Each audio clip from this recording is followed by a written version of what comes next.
तो आपके लिए पेश है Bharat versus Pakistan military comparison का ये नया वीडियो। और इस एपिसोड में मिलिट्री पावर्स को कंपेयर करने के लिए हम जो डेटा ले रहे हैं तो वो ग्लोबल फायर पावर इंडेक्स और बाकी के कुछ अन्य ओपन सोर्सेज से है। तो स्वागत है आप सभी का डिफेंस ज्ञान सीरीज के एक बेहद ही फ्रेश एपिसोड में। सो विदाउट वेस्टिंग, नमस्कार दोस्तों, जय हिंद।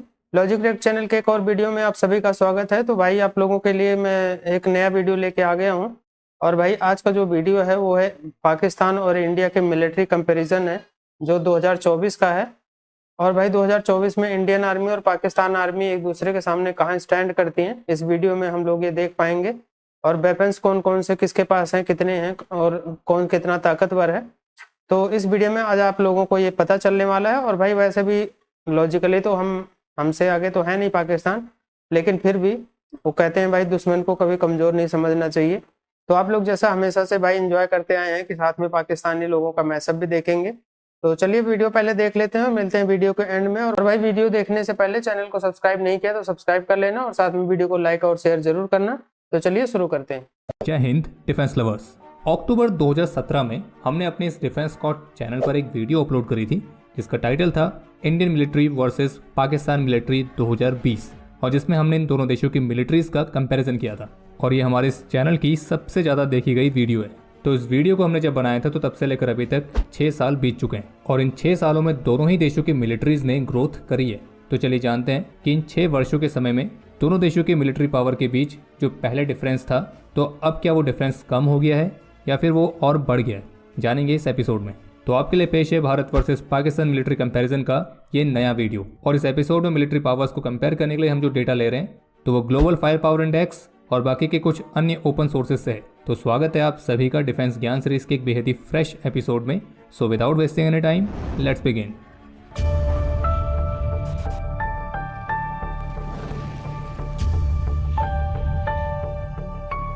क्या आप जानते हैं कि भारत और पाकिस्तान का जो बॉर्डर है वो दुनिया के सबसे डेंजरस बॉर्डर्स में से एक है। और यहाँ पे जो 15 लाख से अधिक फ्लड लाइट्स इंस्टॉल की गई हैं तो उसकी वजह से ये बॉर्डर दुनिया के उन चुनिंदा बॉर्डर्स में से एक है जिसे आप आउटर स्पेस से भी देख सकते हैं। और global fire power index rating के अनुसार भारत की मिलिट्री दुनिया की चौथी सबसे स्ट्रॉन्गेस्ट मिलिट्री है, जबकि स्ट्रेंथ के मामले में पाकिस्तान की मिलिट्री दुनिया में 7वां स्थान रखती है। और अगर आप दोनों देशों की पॉपुलेशन के रेशियो के हिसाब से देखेंगे तो आप ये पाएंगे कि दोनों देशों की मिलिट्रीज में सर्व करने वाले पर्सनल की स्ट्रेंथ में बहुत ज़्यादा अंतर तो नहीं है। इंडियन आर्म फोर्सेस में करीब 14,55,550 एक्टिव पर्सनल है, जबकि 11,55,000 रिजर्व पर्सनल है। वहीं अगर बात करें पाकिस्तान की तो पाकिस्तान में 6,54,000 एक्टिव पर्सनल है और 5,50,000 रिजर्व पर्सनल है। और संख्या के मामले में भारत दुनिया की सेकेंड लार्जेस्ट मिलिट्री है, और जबकि पाकिस्तान संख्या के मामले में भी दुनिया में 7वें नंबर पर आता है। और एक इंटरेस्टिंग बात यह है कि global fire power index rating के अनुसार संख्या के मामले में पाकिस्तान की जो मिलिट्री है वो रशिया की मिलिट्री से ज़्यादा बड़ी है।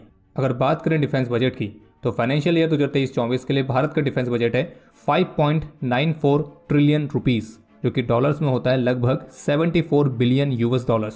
और अगर बात करें पाकिस्तान की तो वैसे तो पाकिस्तान की ओवरऑल अर्थव्यवस्था पूरी तरह से बिगड़ी हुई है, पूरा देश कंगाली की हालत में है, लेकिन इसके बावजूद भी पाकिस्तान के डिफेंस बजट में कोई कमी देखने को नहीं मिली है, उसमें हर साल बढ़ोतरी ही हुई है। और पाकिस्तान का करंट डिफेंस बजट है 1.8 बिलियन रुपीज़, डॉलर्स में हो गया लगभग 21 बिलियन यूएस डॉलर्स। और global fire power index rating के मुताबिक डिफेंस बजट के मामले में भारत का स्थान चौथे नंबर पर है, जबकि पाकिस्तान 29वें नंबर पर है। इन दोनों देशों की मिलिट्रीज में जो टोटल पर्सनल मौजूद हैं तो उनमें से कितने सर्विस के लिए बिल्कुल फिट हैं, तो इस मामले पर भारत की रैंकिंग है 2 और पाकिस्तान की रैंकिंग है 7। यानी कि इंडियन मिलिट्री की जो ट्रूप्स हैं तो वो सर्विस के लिए ज़्यादा फिट है एज कम्पेयर टू पाकिस्तान। अगर बात करें एयर पावर की तो भारत के पास टोटल एयरक्राफ्ट हैं 2210, जबकि पाकिस्तान के पास है 1413। और इसमें से भारत के फाइटर एयरक्राफ्ट की संख्या है 577 और पाकिस्तान के फाइटर एयरक्राफ्ट की संख्या है 363, यानी कि 363। और इसमें से fighter aircraft, dedicated attack aircraft, transport aircraft, trainers, special mission aircraft और एरियल टैंकर्स, तो इन सभी के मामलों में भारत की संख्या पाकिस्तान के एयरक्राफ्ट से ज़्यादा है। लेकिन अगर बात आएगी हेलीकॉप्टर्स की तो ग्लोबल फायर पावर इंडेक्स के मुताबिक भारत के पास है 36 अटैक हेलीकॉप्टर्स, जबकि पाकिस्तान के पास है 58 अटैक हेलीकॉप्टर्स, यानी कि अटैक हेलीकॉप्टर्स की संख्या के मामले में पाकिस्तान भारत से आगे। अगर बात करें लैंड पावर की तो भारत के पास करीब 4,614 टैंक्स हैं, जबकि पाकिस्तान के पास है 3,742 टैंक्स। भारत के पास है 1,0882 आर्मर्ड व्हीकल्स, पाकिस्तान के पास है 77,771। अगर बात करें सेल्फ प्रोपेल्ड आर्टिलरी की तो भारत के पास है 140, लेकिन पाकिस्तान के पास है 1225। टोड आर्टिलरी के मामले में भारत के पास है 3311, पाकिस्तान के पास है 3345। और जबकि मोबाइल रॉकेट आर्टिलरी के मामले में भारत के पास है 1500 और पाकिस्तान के पास है 1838। यानी कि लैंड पावर में पाकिस्तान के पास आर्टिलरी के मामले में भारत से ज़्यादा बढ़त है। और अगर बात करें नेवल पावर की, तो इंडियन मिलिट्री की नेवी की जो स्ट्रेंथ है वह है करीब 295, जबकि पाकिस्तानी नेवी की है 114। भारत के पास अभी करंटली 2 एयरक्राफ्ट कैरियर्स हैं और दोनों ही ऑपरेशनल हैं, जबकि पाकिस्तानी नेवी के पास एक भी एयरक्राफ्ट कैरियर नहीं है। भारत के पास टोटल 18 सबमरीन्स हैं, जबकि पाकिस्तान के पास केवल 9 सबमरीन्स हैं। और भारत के सबमरीन फ्लीट में nuclear powered ballistic missile submarine भी आती है, जबकि पाकिस्तानी नेवी के पास कोई भी nuclear powered ballistic missile submarine नहीं है। लेकिन पाकिस्तान के पास मिजेट सबमरीन्स हैं, जबकि भारत के पास कोई भी मिजेट सबमरीन्स नहीं है। इसके अलावा भारत के पास करीब 11 डिस्ट्रॉयर्स हैं, 12 फ्रिगेट्स हैं, 19 कॉर्वेट्स हैं और 138 पेट्रोल वेसल्स हैं, जबकि पाकिस्तान के पास 2 डिस्ट्रॉयर, 6 फ्रिगेट, 2 कॉर्वेट और 48 पेट्रोल वेसल्स हैं। वहीं एक तरफ जहां इंडियन नेवी के पास एक भी माइन वॉरफेयर शिप नहीं है, जबकि पाकिस्तान के पास इस तरह की 3 शिप्स हैं। अगर बात करें एवॉक्स सिस्टम्स की, तो भारत के पास टोटल 5 एवॉक्स प्लेटफॉर्म हैं, जबकि पाकिस्तान के पास 11 एवॉक्स प्लेटफॉर्म हैं। और अगर बात करें यूएवीज की फ्लीट की, तो इस मामले पर पाकिस्तान का भारत के ऊपर एक एडवांटेज है, और वो ये कि पाकिस्तान के पास टर्की के बैरक्टर अकिंची, TB2 और चीन के विंगलुंग 2 जैसे UCAVs हैं, जबकि भारत के पास एक भी UCAV नहीं है। हालांकि हाल ही में इसराइल से हेरन मार्क 2 UAVs को लिया गया है, जिनमें स्ट्राइक करने की कैपेबिलिटीज़ भी हैं, लेकिन फिलहाल अभी उनको वेपन्स के साथ इक्विप नहीं किया गया और वो भी संख्या में केवल 4 ही हैं। बाकी अपनी UCAVs की फ्लीट को बढ़ाने के लिए अमेरिका के साथ ऑलरेडी 31 प्रेडेटर ड्रोन्स की डील पर काम चल रहा है और भारत अपना खुद का घातक UCAV भी विकसित कर रहा है।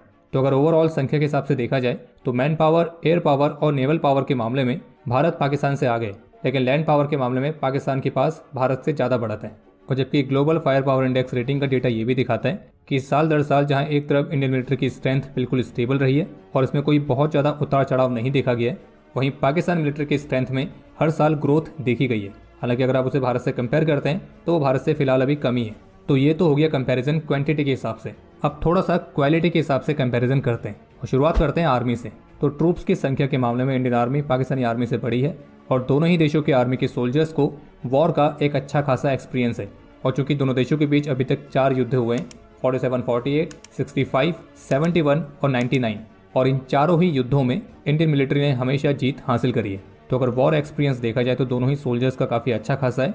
लेकिन युद्ध किसने जीते अगर इस साले आंकड़े से जाते हैं तो इसमें इंडियन आर्मी पाकिस्तानी आर्मी से आगे है। इसके अलावा अगर बात करें इक्विपमेंट की, तो पहले बात करते हैं बैटल टैंक्स की, जो कि संख्या के मामले में इंडियन आर्मी के पास ज़्यादा है और इंडियन आर्मी T-72, T-90 और अर्जुन मेन बैटल टैंक्स का इस्तेमाल करती है।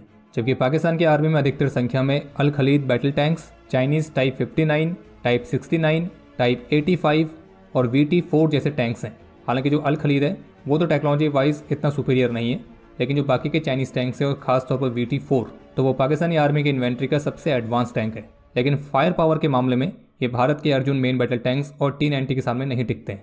लेकिन पाकिस्तान इन्फेंट्री फाइटिंग व्हीकल्स के मामले में नंबर्स और फायर पावर दोनों ही तरह से भारत से आगे, क्योंकि भारत के पास अधिकतर संख्या में पुराने BMP-2 हैं, जबकि पाकिस्तान के पास इस क्लास में बहुत सारी वैरायटी है, जैसे कि US मेड M113 और सऊदी अरब मेड अल फहद, जिनमें US हमवीज की इक्विवेलेंट क्वालिटी और रिलायबिलिटी है। वहीं अगर बात करें स्मॉल फायर आर्म्स की, तो इंडियन आर्मी में कई अलग अलग वैरायटी के स्मॉल फायर आर्म्स इस्तेमाल होते हैं, जो कि कुछ अलग अलग स्पेशल केसेस के लिए हैं।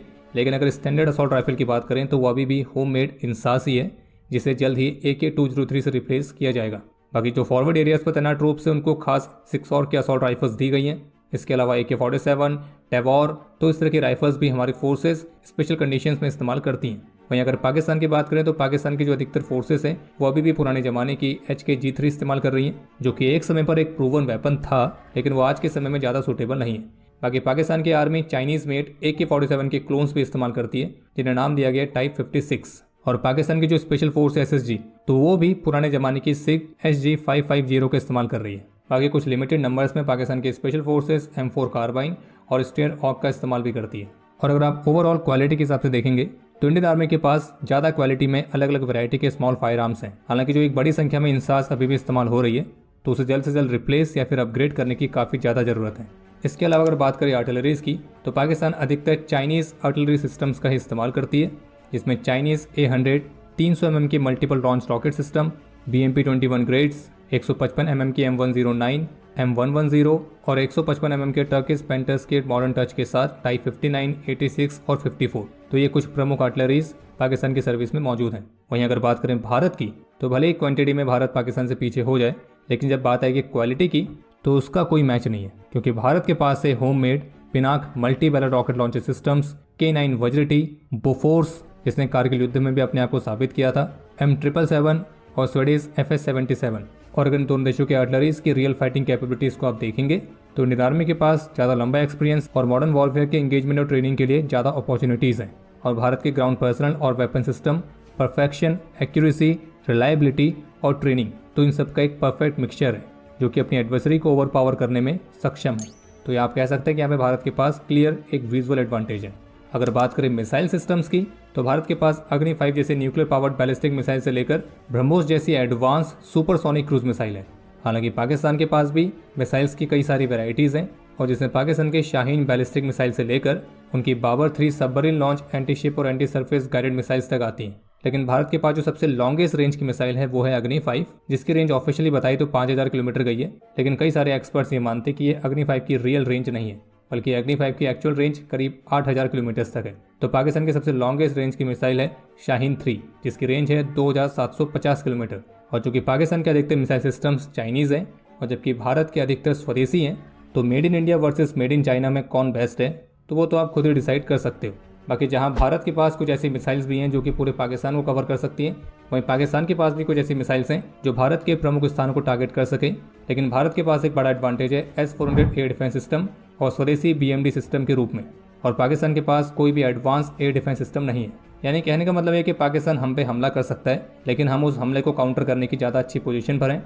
जबकि अगर भारत पाकिस्तान पर हमला करता है तो पाकिस्तान के पास उसको काउंटर करने के लिए ऐसा कोई भी रिलायबल एयर डिफेंस सिस्टम नहीं है। हालांकि पाकिस्तान ने चीन से HQ-9 जैसे एयर डिफेंस सिस्टम्स लिए हैं, तो इसका अंदाज़ा तभी हो गया था जब भारत से एक बार मिसाइल गलती से लॉन्च होकर पाकिस्तान में चली गई थी और पाकिस्तान के HQ-9 सिस्टम उसे डिटेक्ट तक नहीं कर पाए थे।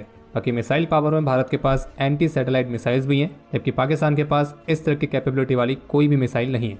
बाकी अगर बात करें न्यूक्लियर पावर की, तो दोनों ही देश एक न्यूक्लियर पावर्ड स्टेट हैं, और सिप्री के डेटा के मुताबिक पाकिस्तान के पास है करीब 170 न्यूक्लियर वॉरहेड्स, जबकि भारत के पास है 164 न्यूक्लियर वॉरहेड्स। लेकिन अगर बात आएगी न्यूक्लियर वॉरहेड्स को डिलीवर करने की, तो भारत हवा, पानी, जमीन किसी भी जगह से इन वॉरहेड्स को डिलीवर करने में सक्षम है। और कुछ आंकड़े ये भी बताते हैं कि भारत के जो न्यूक्लियर वेपन्स हैं तो उनकी एक्यूरेसी पाकिस्तान के वेपन्स की तुलना में ज़्यादा है। बाकी Bharat no first use policy को फॉलो करता है, यानी कि भारत कभी भी किसी दूसरे देश पर पहले न्यूक्लियर अटैक नहीं करेगा। लेकिन इसका मतलब ये भी है कि अगर कोई दूसरा देश भारत पर न्यूक्लियर अटैक करेगा तो भारत के पास वो कैपेबिलिटीज़ भी है तो वो दोबारा से उस देश पर न्यूक्लियर स्ट्राइक कर सके। अगर बात करें एयर पावर की, तो पाकिस्तान की एयरफोर्स में मुख्य रूप से F-16, Chinese J-10C, JF-17, Miraj 3, Miraj 5 और F-7PG स्काई बोल्ट जैसे एयरक्राफ्ट आते हैं। जबकि भारत के पास है Su-30 MKI, Dassault Rafale, MiG-29 UPG, Mirage 2000, LCA Tejas, SEPECAT Jaguar और कुछ थोड़ी बहुत संख्या में MiG-21 जो जल्दी रिटायर हो जाएंगे। और इनमें से भारत के अभी तक के सबसे एडवांस फाइटर्स है Su-30 MKI और डसॉल्ट रफाल, जबकि पाकिस्तान के F-16 और J-10C। लेकिन जो J-10C है वो अभी न्यूली इंडक्टेड है, और एक क्वालिटी वाइज कैसे हैं और कितने रिलायबल हैं तो वो अभी आने वाले समय में ही मालूम पड़ेगा। लेकिन यहाँ पे एक कैच ये है कि पाकिस्तान में जो सबसे अधिक संख्या में एयरक्राफ्ट हैं वो JF-17 है और फिर मिराज 5 है, जबकि भारत के पास सबसे अधिक संख्या में बेहद ही एडवांस Su-30 MKI और फिर सेपेकेट जैगवार और MiG-29 UPG जैसे एयरक्राफ्ट हैं, जो कि क्वालिटी में पाकिस्तानी एयरफोर्स के एयरक्राफ्ट से कई सारे मायनों में आ गए। बाकी पाकिस्तानी एयरफोर्स का सबसे बेस्ट एयरक्राफ्ट है F-16, जो कि पूरी दुनिया में फेमस है और पुराना होने के बावजूद भी ये अभी भी वैल्यू रखता है। हालांकि USA ने पाकिस्तान के F-16 को अपग्रेड करने के लिए ऑलरेडी अप्रूवल दे दिया है, लेकिन पाकिस्तान के एयरफोर्स के पास एडवांटेज है ज़्यादा अटैक हेलीकॉप्टर्स का, जो कि भारत के पास फिलहाल अभी कम है। लेकिन पाकिस्तान की फ्लीट में जो अटैक हेलीकॉप्टर्स हैं तो उनमें Mi-24 और AH-1 कोबरा आते हैं। हालांकि पाकिस्तान ने टर्की से भी T-129 अटैक हेलीकॉप्टर्स के लिए ऑर्डर्स प्लेस किए थे, लेकिन बहुत सारे अलग अलग कारणों के चलते अभी तक उस डील का कोई फ्यूचर नहीं दिखा है। तो इसलिए हम इसमें Mi-24 और AH-1 कोबरा को ही देखेंगे। जबकि भारत की फ्लीट में जो अटैक हेलीकॉप्टर्स हैं वो हैं world famous Apache attack helicopters, Rudra helicopters और सबसे अधिक ऊंचाई तक ऑपरेट करने वाला दुनिया का पहला अटैक हेलीकॉप्टर LCH प्रचंड। और क्वालिटी वाइज ये पाकिस्तान के अटैक हेलीकॉप्टर्स की तुलना में कहीं ज़्यादा सुपीरियर है। बाकी अगर बात करें नेवल पावर की, तो उसमें कोई डाउट नहीं है कि भारत की जो नेवल पावर है वो पाकिस्तानी नेवी से कहीं ज़्यादा एडवांस है, और वो क्वालिटी और क्वांटिटी दोनों ही मामलों में आ गए। अगर बात करें पब्लिक ओपिनियन की, तो पाकिस्तानी मिलिट्री का जो पब्लिक ओपिनियन है वो बहुत ही ज़्यादा कॉम्प्लेक्स है। पाकिस्तान की आज़ादी के शुरुआती दिनों में जो पाकिस्तान की मिलिट्री थी वो पाकिस्तान के एक नेशनल प्राइड का सिंबल हुआ करती थी। लेकिन धीरे धीरे पाकिस्तानी मिलिट्री के जो टॉप लेवल के जनरल्स हैं, जो टॉप ब्रास हैं, उनके करप्शन, उनके ईगो और उनके नापाक इरादों के चलते पाकिस्तानी मिलिट्री की जो रेपुटेशन है वो धीरे धीरे पूरी तरह से खराब होती गई। और जिस तरह से पाकिस्तान की मिलिट्री हमेशा से ही पाकिस्तान की डोमेस्टिक पॉलिटिक्स में हस्तक्षेप करती रही है, तो उसकी वजह से भी पाकिस्तान की मिलिट्री की जो रेपुटेशन है वो पाकिस्तान के अंदर ही अच्छी नहीं है। और ये हर कोई अच्छी तरह से जानता है कि पाकिस्तान में पाकिस्तान की मिलिट्री ही बैकडोर से पूरे स्टेट को कंट्रोल करती है और डीप स्टेट के हिस्से में बनी रहती है। और पाकिस्तान की जनता तो गरीब होती जा रही है, लेकिन पाकिस्तानी मिलिट्री के जो टॉप ब्रास हैं वो और अमीर होते जा रहे हैं। और पाकिस्तानी मिलिट्री में करप्शन किस लेवल तक का है वो समय समय पर हर किसी के सामने आते रहता है कि किस तरह से पाकिस्तानी मिलिट्री के जो जनरल्स हैं उनके पास करोड़ों की प्रॉपर्टीज़ हैं, लेकिन इसके बावजूद भी उन पर कोई केस नहीं होता है। और उसका सीधा सा रीज़न यही है कि वहाँ पे जो हुकूमत चलती है वो पाकिस्तान की मिलिट्री की चलती है। और जिस तरह से पाकिस्तान की मिलिट्री भारत के खिलाफ आतंकी संगठनों को स्पॉन्सर करती रहती है, जिसके चलते पाकिस्तान को आतंकियों के लिए एक सेफ हेवन भी कहा जाता है, तो ये भी एक बड़ा कारण है पाकिस्तान की मिलिट्री की रेपुटेशन खराब होने का। और मनी लॉन्ड्रिंग, टेररिज्म को फाइनेंस करना, तो इन्हीं सब कारणों के चलते पाकिस्तान FATF की ग्रे लिस्ट में भी रह चुका है। और पाकिस्तान की मिलिट्री के चलते ही पाकिस्तान में आज तक ऐसा कोई प्रधानमंत्री नहीं हुआ जिसने अपने 5 साल के कार्यकाल को कभी पूरा किया हो। और इसलिए पाकिस्तानी मिलिट्री के लिए कहावत है कि जंग वे कभी जीते नहीं और इलेक्शंस वे कभी हारे नहीं। और वहीं अगर बात करें भारत की, तो भारत में इंडियन आर्म फोर्सेस की रेपुटेशन किस लेवल की है वो तो शायद हमें आपको डिस्क्राइब करने की जरूरत है भी नहीं, क्योंकि भारत में इंडियन आर्म फोर्सेस केवल एक ऑर्गेनाइजेशन नहीं है, बल्कि वो हमारा एक प्राइड है, हमारा एक ऐसा इमोशन है, और जिनके लिए हम पूरे विश्वास के साथ ये कह सकते हैं कि जब तक इंडियन आर्म फोर्सेस इस देश की सुरक्षा में खड़ी हैं, इस देश को आगे बढ़ने से कोई नहीं रोक सकता है। और इंडियन आर्म फोर्सेस न केवल भारत में बल्कि पूरी दुनिया में अपने प्रोफेशनलिज्म के लिए जानी जाती है, और जिसकी वीरता और पराक्रम के चर्चे पूरी दुनिया में मशहूर हैं। और अगर आप भी इस बात से सहमत हैं तो वीडियो को लाइक तो पक्का कर दें। बाकी इसके अलावा आज के इस मॉडर्न वॉरफेयर में कई और भी डोमेन्स जुड़ चुके हैं, जैसे कि cyber warfare, information warfare, space warfare. तो इन नए डोमेन्स में इन दोनों देशों के पास किस किस तरह की कैपेबिलिटीज़ हैं, तो उसको हम डिस्कस करेंगे किसी और डेडिकेटेड वीडियो में, क्योंकि ये वाली वीडियो ऑलरेडी काफ़ी लंबी यार वीडियो खत्म यार। फुल डिटेल्ड कंपैरिजन था भाई, फुल डिटेल्ड मतलब कुछ नहीं छोड़ा इस चीज में, हर चीज शामिल की गई। मोस्टली यार जाहिर बात है, ऐसी तो दुनिया की चौथी महाशक्ति नहीं है भारत। देखो यार हर मामले में मोस्टली पाकिस्तान मतलब समझो 90% चीजों में भारत आगे था, तो 10% चीजों में या 5% चीजों में मैं बोलूंगा कि पाकिस्तान आगे था। काफी डिटेल के साथ बनाई है ना। बिल्कुल। मैं देख रहा था कि सारे ही बड़े गुमसुम होके और देख रहे थे। कैसा लगा?